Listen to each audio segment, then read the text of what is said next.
Ladies and gentlemen, boys and girls, welcome back to mismapasion, and the gold medal finalists for the woso Olympics have been set, and in this video we will take a look at the odds that the finalists had to overcome to make the final and gain the privilege to collide for the Olympic gold. So let's get right into it, starting off with the USA versus Germany. In the first group stage match replay, former Olympic gold medalists clashed, but unlike their group encounter, the USA would not find the same amount of joy against Germany that led to their massive 4-1 win prior.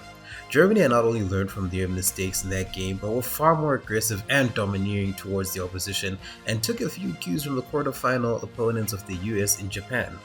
In regulation time, Germany were undeniably the better team save for maybe the last 20 or so minutes of the game where the US began to finally get a grip on things.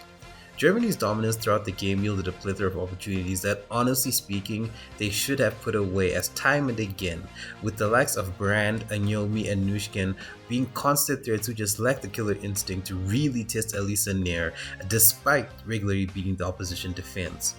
Maybe it was the absence of established goal threats Pop and Shuda, or maybe it was the need to take an extra touch that proved to be too much, but Germany ultimately squandered every opportunity that they had to really put the stars and stripes to the sword.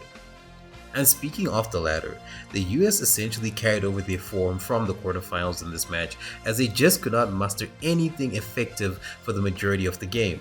The triumvirate of Jhonston, Rodman, and Smith did not have any joy themselves, as any fleeting opportunity they received to do something, they were handily dealt with by the Germans, save for one opportunity deep in the second half when Jhonston was through on goal and even went past the keeper, but her shot path was ultimately closed down, and so she could not muster anything devastating in the end.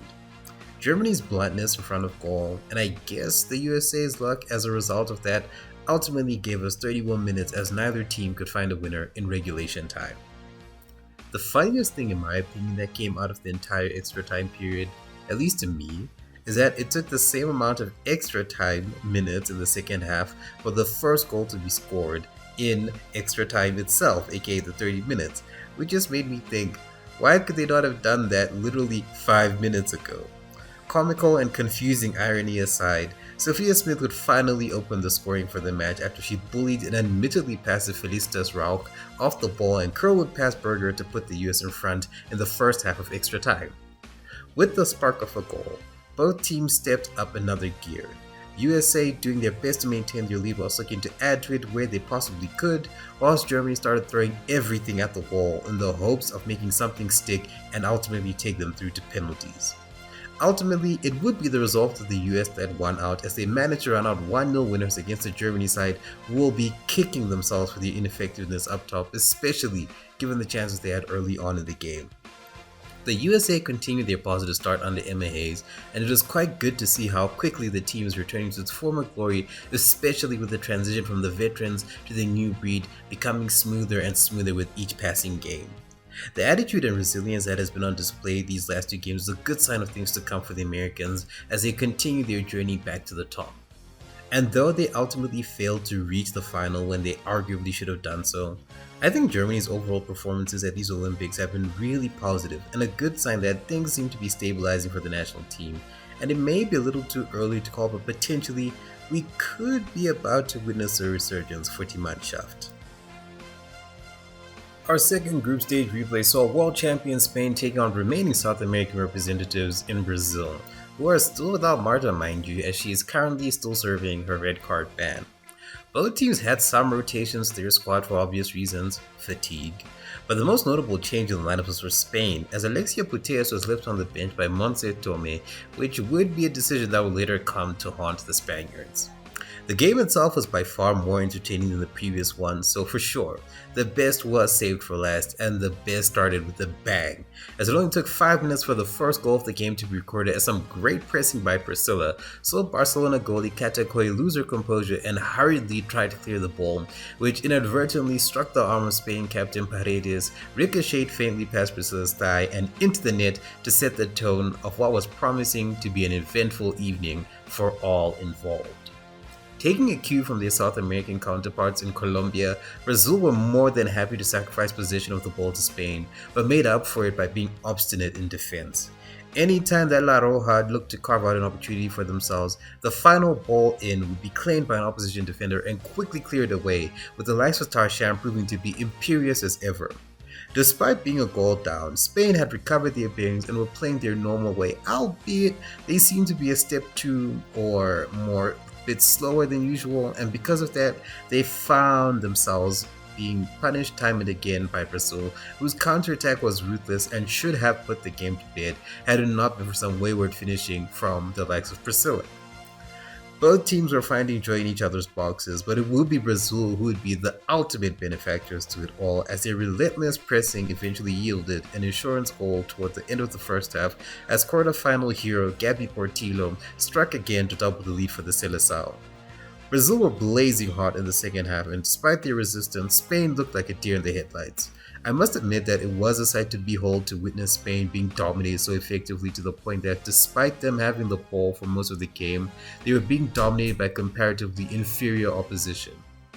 And for Brazil, it was really their night, as pretty much anything they did, it came off superbly. And their efforts were eventually rubber stamped by Adriana, who was given the second bite of the cherry by Portillo to get the third goal of the game after initially striking the top bar.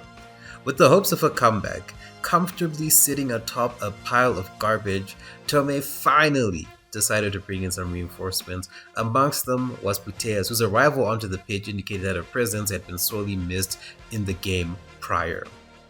3 goals down and with nothing to lose, Spain suddenly kicked into gear with the former Golden Ball winner leading the charge. All of a sudden, Brazil were running around with no idea where to go or what to do or who to mark, and the warning alarms were ringing, with the aforementioned Putellas rifling in 2 accurate shots from distance that were arguably the most fire that Brazil goalie Lorena had come under in the entire game thus far. Spain's invigorated efforts would soon yield a goal from Salma Parajuelo in the final minutes of the second half, but any attempts of an unlikely comeback would soon be dampened. Almost to underline the fact that it had not been her night, and by extension her team's night, Katakoi found herself in the middle of another situation that would soon be punished, as an overpowered pass to Oya and Hernandez that the latter struggled to control soon found the ball in the position of super sub Carolyn, who powered her way to a 1v1 situation with no defenders in sight to possibly stop her. Cool, calm, and collected, Carolyn cheekily nutmegged the goalkeeper to grab the 4th for Brazil and all but guarantee their victory.